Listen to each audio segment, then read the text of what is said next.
Hi hello friends, ಹೇಗಿದ್ದೀರಾ friends? ಇವತ್ತೊಂದು ಹೊಸ ರೆಸಿಪಿ, ಅದು ನಮ್ಮ ಮಟನ್ ಪಕೋಡ. ಮಟನ್ ಪಕೋಡ ಮಾಡಲಿಕ್ಕೆ ಅಂತೂ ತುಂಬಾ ಈಸಿ, ಏನು ಕಷ್ಟ ಇಲ್ಲದಂತಹ ಈ ಸುಲಭವಾದ ರೆಸಿಪಿ ಇವತ್ತು ನಾನು ನಿಮ್ಮ ಜೊತೆ ಶೇರ್ ಮಾಡ್ತಾ ಇದ್ದೇನೆ. ನೀವು ಕೂಡ ಇದನ್ನು ದಯವಿಟ್ಟು ಟ್ರೈ ಮಾಡಿ, ಹಾಗೂ ನಿಮ್ಮ ಮಕ್ಕಳಿಗೆ ಎಲ್ಲರಿಗೂ ಇಷ್ಟವಾಗುವಂತಹ ಈ ರೆಸಿಪಿಯನ್ನು ತುಂಬ ಈಸಿಯಾಗಿ ಸುಲಭವಾಗಿ ಮಾಡೋ ವಿಧಾನ ನಾನು ಶೇರ್ ಮಾಡ್ತಾ ಇದ್ದೇನೆ. ಇದು ನೀವು ಚಿಕನಲ್ಲಿ ಕೂಡ ಮಾಡಬಹುದು. ಮಟನ್ ಜಾಗದಲ್ಲಿ ಮಟನೇ ಬೇಕಂತ ಇಲ್ಲ, ಚಿಕನ್ ಮಟನ್ ಏನು ಇದ್ರೂ ಆಗ್ತದೆ. ಈಗ ಅದಕ್ಕೆ ನಾನು ತಗೊಂಡಿದ್ದೇನೆ ಇಲ್ಲಿ 1/4 kg ಮಟನ್. 1/4 kgಗಿಂತ ಸ್ವಲ್ಪ ಜಾಸ್ತಿ ಉಂಟು. ನಾನು ಇದನ್ನು ಇಷ್ಟಿಷ್ಟು ದೊಡ್ಡ ಪೀಸಸ್ ಇಟ್ಟಿದ್ದೇನೆ. ನಿಮ್ಮ ಇಷ್ಟ, ನಿಮಗೆ ಎಷ್ಟು ದೊಡ್ಡ ಪೀಸ್ ಬೇಕು ಅಷ್ಟು ದೊಡ್ಡದು ಪೀಸ್ ನೀವು ಇಡಬಹುದು. ಮಾತ್ರ ಬೋನ್ಲೆಸ್ ಪೀಸ್ ತಗೊಳ್ಬೇಕು. ನೋಡಿ, ಈ ಥರ ಇದನ್ನು ಚೆನ್ನಾಗಿ ವಾಶ್ ಮಾಡಿ ಒಂದು ಕುಕ್ಕರಲ್ಲಿ ಹಾಕೋಣ. ಆಮೇಲೆ ಸ್ಪೈಸಸ್ ಆ್ಯಡ್ ಮಾಡ್ತೇನೆ. ಚಾಟ್ ಮಸಾಲ, ಅರಿಶಿನ ಹುಡಿ, ಗರಂ ಮಸಾಲ ಪೌಡರ್ ಹಾಗೂ ಉಪ್ಪು.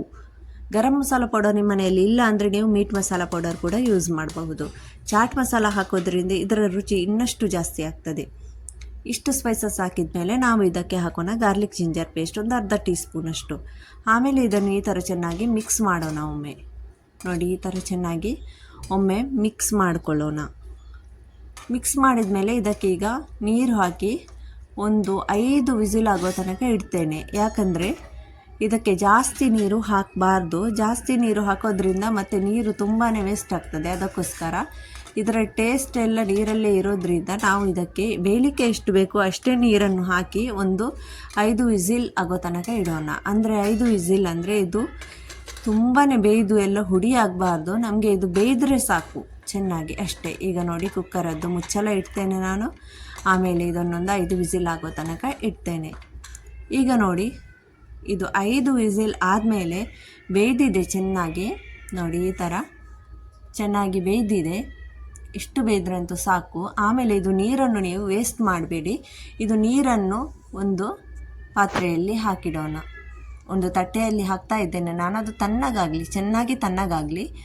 ಈ ಮಟನ್ ಬೇರೆ, ನೀರು ಬೇರೆ ಮಾಡಿಡೋಣ. ಆಮೇಲೆ ಇಲ್ಲಿ ಒಂದು ಪಾತ್ರೆಯಲ್ಲಿ ನಾನು ನೋಡಿ ಈ ಥರ ಮಟನ್ ಬೇರೆ ಮಾಡಿದ್ದೇನೆ. ನೀರನ್ನೆಲ್ಲ ಚೆನ್ನಾಗಿ ತೆಗೆದಿದ್ದೇನೆ ಇದರಿಂದ. ಈಗ ಒಂದು ಪಾತ್ರೆಯಲ್ಲಿ ಕಡಲೆ ಹಿಟ್ಟು ಹಾಕೋಣ. ನಾನು ಇಲ್ಲಿ ಮಟನ್ 1/4 kg ತಗೊಂಡ್ರೆ ಅದಕ್ಕೆ ಒಂದು ಇದರಲ್ಲಿ 3-4 ಚಮಚಷ್ಟು ಕಡಲೆ ಹಿಟ್ಟನ್ನು ತಗೊಳ್ತಾ ಇದ್ದೇನೆ.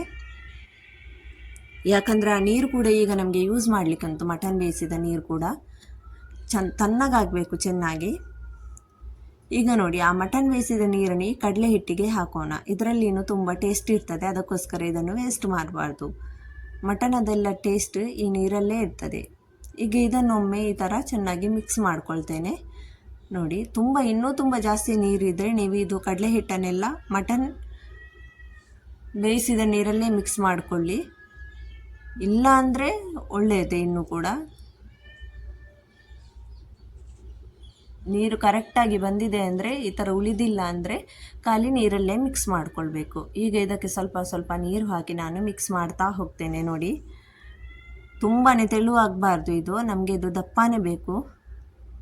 ಈ ಥರ ನೋಡಿ, ಲಂಪ್ಸ್ ಇರಬಾರ್ದು, ಆ ಥರ ಚೆನ್ನಾಗಿ ಮಿಕ್ಸ್ ಮಾಡಿಕೊಳ್ಬೇಕು. ಫ್ರೆಂಡ್ಸ್, ನೀವು ನನ್ನ ಚಾನೆಲ್ಗೆ ಮೊದಲನೇ ಸಲ ವಿಸಿಟ್ ಮಾಡುವುದಾದರೆ ಒಂದು ತಪ್ಪದೇ ಸಬ್ಸ್ಕ್ರೈಬ್ ಮಾಡಿ, ಹಾಗೂ ಲೈಕ್ ಕೂಡ ತಪ್ಪದೇ ಮಾಡಿ. ಹಾಗೂ ಕಮೆಂಟ್ ಬಾಕ್ಸ್ ಮೂಲಕ ನನ್ನ ರೆಸಿಪಿ ನಿಮಗೆ ಹೇಗೆ ಅನಿಸಿತು ಅಂತ ಕಮೆಂಟ್ ಮಾಡಿ ಕೂಡ ತಿಳಿಸಿ.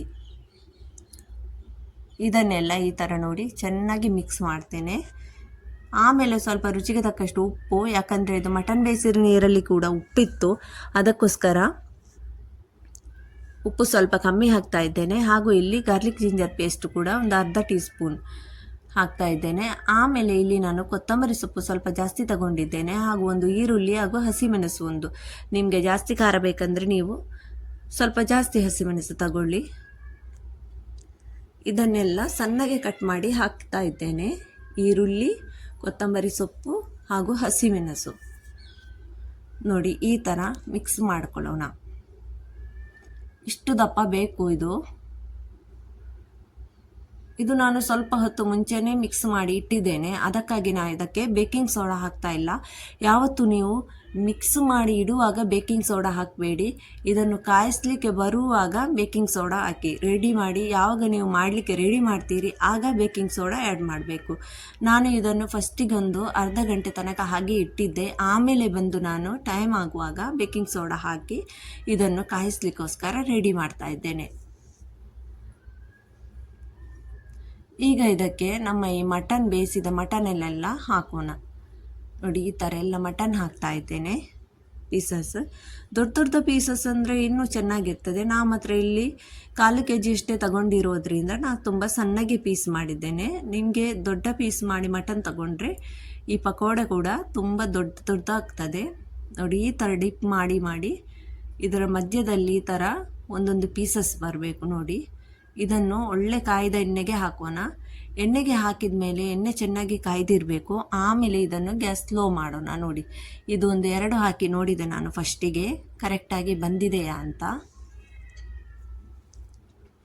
ಈಗ ಇದೇ ಥರ ಒಂದೊಂದು ಮಟನ್ ಪೀಸ್ಗೆ ಈ ಥರ ಡಿಪ್ ಮಾಡಿ ನಾವು ಹಾಕ್ತಾ ಹೋಗೋಣ. ಇದನ್ನು ನೀವು ಚಿಕನಲ್ಲಿ ಮಾಡಿದರೆ ಕೂಡ ತುಂಬಾ ಟೇಸ್ಟ್ ಆಗ್ತದೆ. ಇದೇ ಥರ ನೀವು ಎಗ್ಗದ್ದು ಕೂಡ ಮಾಡ್ಬೋದು. ಮೊಟ್ಟೆ ಕೂಡ ಇದೇ ಥರ ಬಾಯ್ಲ್ ಮಾಡಿ ಆಮೇಲೆ ನೀವು ಮೊಟ್ಟೆಯನ್ನು ಈ ಥರ ಡಿಪ್ ಮಾಡಿ ಇದೇ ಥರ ಎಲ್ಲ ರೆಡಿ ಮಾಡಿ ಮೊಟ್ಟೆಯದ್ದು ಕೂಡ ಮಾಡ್ಬೋದು. ಇದು ಸ್ಲೋ ಗ್ಯಾಸಲ್ಲೇ ಬೇಯ್ದ ಮೇಲೆ ಒಂದೊಂದನ್ನು ಈ ಥರ ಪಲ್ಟಿ ಮಾಡಿ ಹಾಕೋಣ. ನೋಡಿ ಇದೇ ಥರ ತುಂಬಾ ಟೇಸ್ಟ್ ಆಗಿರ್ತದೆ ಫ್ರೆಂಡ್ಸ್. ಇದನ್ನು ನೀವು ಸಾಸ್ ಜೊತೆ, ಟೊಮೆಟೊ ಸಾಸ್ ಜೊತೆ, ಅಥವಾ ಚಟ್ನಿ ಜೊತೆ, ಗ್ರೀನ್ ಚಟ್ನಿ ಜೊತೆ ಎಲ್ಲ ತಿಂದರೆ ತುಂಬಾ ಟೇಸ್ಟ್ ಆಗಿರ್ತದೆ. ನೀವು ನನ್ನ ಚಾನಲಲ್ಲಿ ವಿಸಿಟ್ ಮಾಡಿದ ಮೇಲೆ ನನ್ನ ಎಲ್ಲ ವೀಡಿಯೋಸ್ಗಳನ್ನು ವೀಕ್ಷಿಸಿ. ತುಂಬ ಈಸಿಯಾಗಿರುವಂಥ ವೀಡಿಯೋಸ್ ನಾನು ಹಾಕ್ತಾ ಇರ್ತೇನೆ. ನೋಡಿ ಇದೇ ಥರ ಎಲ್ಲ ಮಗುಚಿ ಹಾಕ್ತಾ ಇದ್ದೇನೆ ಇದಕ್ಕೆ. ಈಗ 2 ಸೈಡ್ ಚೆನ್ನಾಗಿ ಕಲರ್ ಬಂದಿದೆ ಹಾಗೂ ಚೆನ್ನಾಗಿ ಕಾಯ್ದಿದೆ ಕೂಡ. ಅಂದರೆ ನಾವು ಫಾಸ್ಟ್ ಗ್ಯಾಸಲ್ಲಿ ಒಮ್ಮೆಲೆ ಕಾಯಿಸಿದರೆ ಅದು ಒಳಗಡೆ ಎಲ್ಲ ಸ್ವಲ್ಪ ಹಸಿ ಇರ್ತದೆ. ಅದಕ್ಕೋಸ್ಕರ ಒಮ್ಮೆ ಫಾಸ್ಟ್ ಒಮ್ಮೆ ಸ್ಲೋ ಮಾಡಿ ಇದನ್ನು ಕಾಯಿಸಬೇಕು. ಆಗ ಇದು ತುಂಬ ಚೆನ್ನಾಗಿ ಒಳಗಡೆ ಕೂಡ ಬೇಯ್ತದೆ. ಈಗ ನೋಡಿ ನಮ್ಮ ಮಟನ್ ಪಕೋಡ ಅಂತೂ ರೆಡಿಯಾಗಿದೆ. ಎಲ್ಲ ಮಟನ್ ಪಕೋಡ ಎಲ್ಲನೂ ಇದೇ ಥರ ಹಾಕಿ ನಾನು ಕಾಯಿಸ್ತೇನೆ.